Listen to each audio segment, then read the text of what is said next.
বন্ধুরা, আগের ভিডিওতে দেখিয়েছি যে ফুলকপির পাকোড়া করেছি আর বেগুনি করেছি। চাটা পরে খাবো। তো এখন এটা কমপ্লিট হয়েছে, ভাগ্নিকে দিলাম খেতে। দেখি ও খেয়ে কি রিভিউ দেয়। তো নাও খাও, খেয়ে বলো দেখো কেমন হয়েছে।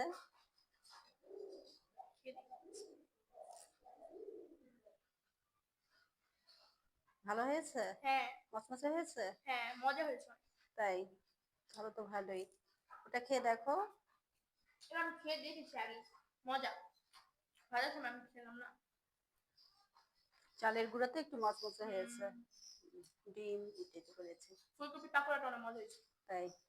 Thank you. আর তো বেগুনিটাও মজা। ঠিক আছে বন্ধুরা, ভাগ্নি তো রিভিউ দিল, ভালো হয়েছে। তো সন্ধ্যার নাস্তাটা এরকম যদি আপনারাও খান বাসায়, খুব ভালো লাগবে। বাচ্চাদের নিয়ে খাবেন, শীতের সিজন যেহেতু।